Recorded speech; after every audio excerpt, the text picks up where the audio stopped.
నమస్కారం. 16వ తారీఖు నుంచి 31వ తారీఖు వరకు ద్వాదశ రాశుల్లోని 12 రాశుల వారికి శుభ అశుభ ఫలితాలు ఏ విధంగా ఉన్నాయో తెలియచేయడానికి ఈరోజు స్టూడియోలో మనతో పాటు ఉన్నారు ప్రముఖ జ్యోతిష ఆధ్యాత్మికవేత్త బ్రహ్మశ్రీ నందిబట్ల శ్రీహరి శర్మ గారు. మరి గురువు గారితో మాట్లాడి మరి ద్వాదశ రాశుల్లోని 12 రాశుల వారి శుభ అశుభ ఫలితాలు ఏ విధంగా ఉన్నాయనే అంశం గురించి తెలుసుకుందాం.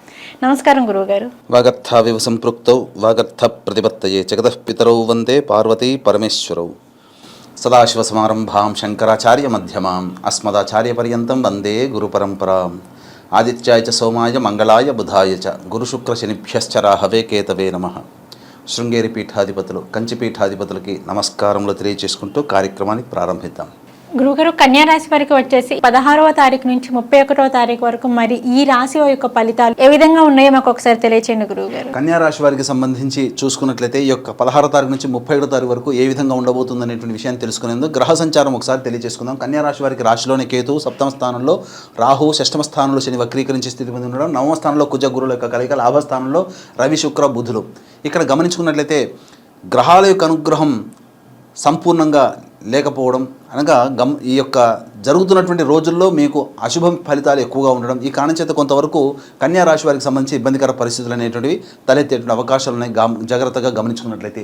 అయితే లాభస్థానంలో రవి శుక్ర బుధ యొక్క సంచారము, నవమ స్థానంలో కుజ గురుల యొక్క అనుగ్రహ ప్రభావం, దైవానుగ్రహం మీకు తోడై ఉన్నట్లు లెక్క. కాకపోతే ఎంత దైవానుగ్రహం ఉన్నప్పటికీ కూడాను వ్యక్తిగతమైనటువంటి ఆలోచన, వ్యక్తిగతమైనటువంటి నిర్ణయ శక్తి లేకపోవడం వలన వచ్చినటువంటి అవకాశాన్ని చేజార్చుకునే అవకాశాలు ఉంటాయి. కారణం ఏంటంటే ప్రధానంగా ఇబ్బందికర పరిస్థితులు ఎక్కువగా ఉన్నటువంటి కారణం, మానసికమైనటువంటి ప్రశాంతత లేకపోవడం కారణం చేత ఏది మంచో ఏదో చెడో తెలుసుకోలేనటువంటి పరిస్థితి, వచ్చినటువంటి అవకాశాన్ని సద్వినియోగం చేసుకోలేనటువంటి మానసిక దౌర్బల్యం అనేటువంటిది ఈ యొక్క కన్యా రాశి వారికి ఉండడం. ఈ కారణం చేత అన్నిటికంటే మనస్సు ప్రశాంతంగా ఉండడం గమనించుకోవాలి. స్థిరమైనటువంటి చిత్తవృత్తి ఉండాలి. చిన్నదానికి కూడా ఎక్కువగా కంగారు పడి వచ్చినటువంటి అవకాశాన్ని జారవిడ్చుకుంటారు. కాబట్టి జాగ్రత్తలు పాటించండి. అన్నిటికంటే మనస్సే ప్రధానమైంది కాబట్టి మనస్సుని కంట్రోల్ కనుక చేసుకున్నట్లయితే గ్రహాలు మీకు అనుకూలంగా సంపూర్ణంగా యోగాన్ని ఇచ్చేందుకు సిద్ధంగా ఉన్నాయి. అయితే ప్రధానంగా గమనించుకున్నట్లయితే షష్టమ స్థానంలో శని వక్రీకరించి ఉండడం, అలాగే గ్రహాలన్నీ కూడా యోగమే. ఇక్కడ శని, కుజ, గురు, రవి, శుక్ర మొత్తం దాదాపుగా 6 ప్లానెట్స్ మీకు అనుకూలంగా ఉన్నాయి. కానీ మనస్సు ప్రధానంగా చంచలంగా ఉండడం, ఈ కారణం చేత వచ్చిన అవకాశాన్ని సద్వినియోగపరచుకోలేరు.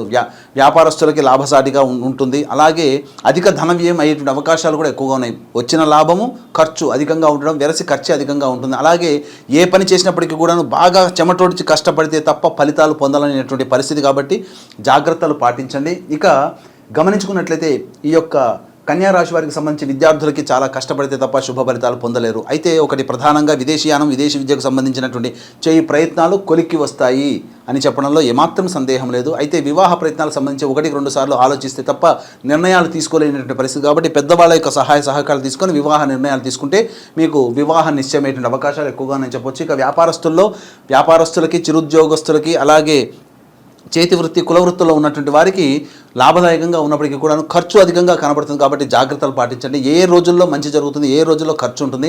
మంచి అంటే కేవలం డబ్బనే కాదండి, ఏ వ్యవస్థలో ఉంటారో, ఏ దాంట్లో మీరు నిలబడి ఉంటారో ఆ దానికి సంబంధించినటువంటి అధిక శుభ ఫలితాలు పొందుతారని చెప్పొచ్చు. ఇక 16వ తారీఖు రోజున ప్రధానంగా కుటుంబపరమైనటువంటి చిక్కులు కనబెట్టే అవకాశాలు ఉన్నాయి. కుటుంబ సభ్యులతో వాగ్వివాదాలు 16వ తారీఖు నాడు పెట్టుకోకండి. అధిక ధన వ్యయం అయ్యేటువంటి అవకాశాలు ఎక్కువగా ఉన్నాయని చెప్పొచ్చు. ఇక 17, 18 తారీఖుల్లో విశేష ధన ప్రాప్తి, అలాగే బంధుమిత్రుల సహాయ సహకారాలతో మీరు అనుకున్నటువంటి కార్యక్రమాలన్నీ కూడా పూర్తి చేసుకుంటారు.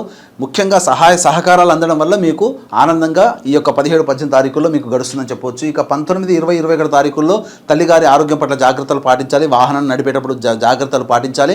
అనుకున్నటువంటి పనులు కొంత ఇబ్బందికరంగా మారినప్పటికీ కూడా మనస్సు అనేటువంటిది చంచలం కాకుండా, మనస్సు వికలం కాకుండా మొక్కవని ధైర్యంతో, ఆత్మవిశ్వాసంతో, ధైర్యంతో ఈ 19, 20, 21 తారీఖుల్లో మీరు ముందడుగు వేసినట్లయితే చాలా మంచి శుభ ఫలితాలు పొందుతారని చెప్పవచ్చు. ఇక 22, 23 తారీఖుల్లో ప్రధానంగా మానసికమైనటువంటి ప్రశాంతత లోపించడము, అలాగే ఏ పని ఎందు చేయాలన్నప్పటికీ కూడాను మనస్సు ప్రశాంతంగా లేకపోవడము, అన్నిటికంటే మించి ఎక్కువగా వృధా కాలయాపన జరగడం అనేటువంటిది ఈ యొక్క కన్యా రాశిలో జన్మించినటువంటి వారికి 22, 23 తారీఖుల్లో కనబడుతుంది. ఇక 24, 25 తారీఖుల్లో విశేష ధన ప్రాప్తి గోచరం అవుతుంది. అన్ని రుణాలు కూడా తీర్చుకునే అవకాశాలు కనబడుతున్నాయి. అలాగే మీరు ఏదైతే రుణం ఎదురు చూస్తున్నారో మీకు ఈ యొక్క రుణం కనుక శాంక్షన్ అయిందంటే మంచి జరుగుతుంది, లోన్ శాంక్షన్ అయితే మంచి జరుగుతుంది అనుకుంటారో ఆ విధంగా ఆకస్మికమైనటువంటి లోన్స్కి సంబంధించింది కావచ్చు, రుణాలకి సంబంధించింది కావచ్చు, ఇవన్నీ కూడా మీకు 24-20 తారీఖులో మంచి శుభవార్త వింటారని చెప్పవచ్చు. ఇక ప్రధానంగా 26-27 తారీఖులో కూడా విశేష ధనప్రాప్తి, ఇక రాని బాకీల వసూలు అనేటువంటి జరుగుతుంది. ఇప్పటివరకు డబ్బు ఇచ్చాము ఇక వీళ్ళ నుంచి డబ్బు రాదు అని ఆశ వదులుకున్నటువంటి సందర్భంలో 26-27 తారీఖులో మీకు విశేష ధనప్రాప్తి కనబడుతుంది. అయితే 28-29 తారీఖులో అధిక ధన వ్యయం అవకాశం ఎక్కువగా ఉంటుంది. మానసిక ప్రశాంతత లోపించడం, అలాగే ఏ పని యందు చేసినప్పటికీ ఆ పని యందు మీకు సంతృప్తినివ్వకపోవడం అనేటువంటి తద్వారా 28-29 తారీఖుల్లో చాలా వరకు అశుభ ఫలితాలు కలుగుతాయని చెప్పొచ్చు. ఇక 30-31 తారీఖుల్లో విశేషంగా మీకు దీనికి సంబంధించి సంతానంతో విరోధాలు, ఇబ్బందులు, సమస్యలు ఎదురయ్యేటువంటి అవకాశాలు ఉంటాయి. కాబట్టి జాగ్రత్తలు పాటించండి. ఏది ఏమైనప్పటికీ కూడా ఇక్కడ ప్రధానంగా ఈ యొక్క నూతన సంతానం కోసం ఎదురు చూసేటువంటి దంపతులు ఈ 30-31 తారీఖులో సంతానం సంబంధించినటువంటి నిర్ణయాలు వాయిదా వేసుకోవడమే గమనించుకోవాలి. ఇక ఏతావాత చెప్పొచ్చేదంటే 16, 28, 29 తారీఖులో మీకు గోచార రీత్యా అధిక ధన వ్యయం అయ్యే అవకాశం ఉంది. కాబట్టి ఈ 16, 28, 29 తారీఖుల్లో మీరు ఏదైతే డబ్బులు ఖర్చు పెట్టుకొని ఏదైనా వస్తువులు కానీ లేకపోతే ఏదైనా ధన వ్యయం అయ్యేటువంటి నిర్ణయాలు ఉంటాయో అవి వాయిదా వేసుకోండి. ఎందుకంటే 16, 28, 29 తారీఖులో ఆల్రెడీ మీకు ధన వ్యయం ఉన్నది. మళ్ళీ మీరు ప్లానింగ్ చేసుకున్నారనుకోండి, అది ధన వ్యయానికి అధిక ధన వ్యయం అవుతుందని చెప్పవచ్చు. కాబట్టి జాగ్రత్తలు పాటించండి. 19, 20, 21 తారీఖుల్లో వచ్చేటువంటి పనులలో వచ్చేటువంటి ఇబ్బందులకి మానసికంగా బెదిరిపోకండి, చక్కగా ధైర్యంగా ముందడుగు వేయండి.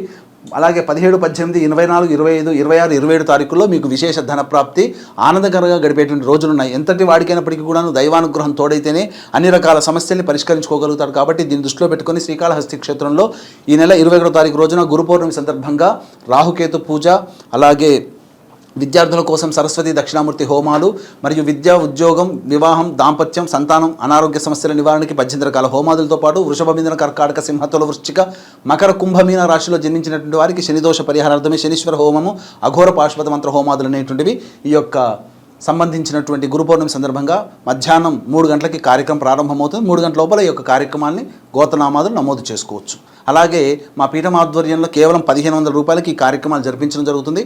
సంవత్సరం పొడుగుతా కూడా మా పీఠం ఆధ్వర్యంలో జరిగేటువంటి హోమాల్లో జరిగేటువంటి పూజా కార్యక్రమాల్లో నమోదు నమోదు చేసుకోవచ్చు.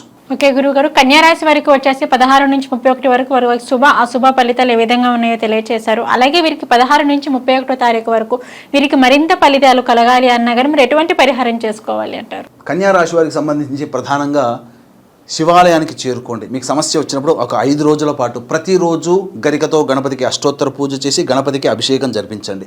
అలాగే పక్కనే సుబ్రహ్మణ్య స్వామి దేవాలయం ఉంటుంది. సుబ్రహ్మణ్య స్వామికి కూడాను అర్చన అభిషేకాదులు జరిపించి ఈశ్వరాలయ సందర్శనం చేసుకుని శివాయ నమః అంటూ లేదా సాంబ సదాశివాయ నమః అంటూ మీరు 27 ప్రదక్షిణలు చేసి ఆ స్వామికి, ఈశ్వరునికి నమస్కారం చేసుకుని, అమ్మవారికి నమస్కారం చేసుకుని వచ్చేయండి. ఈ విధంగా మీరు ఒక 5 రోజుల పాటు 16 నుంచి 31 తారీఖులో ఎప్పుడైనా ఒక మంచి రోజు చూసుకొని చేసుకున్నట్లయితే తప్పకుండా ఈ యొక్క సమస్యలు 16 నుంచి 31 తారీఖు వరకు వచ్చేటువంటి సమస్యలు ఏవైతే ఉంటాయో అవన్నీ కూడా సమస్యలు పరిష్కారం అవుతాయి.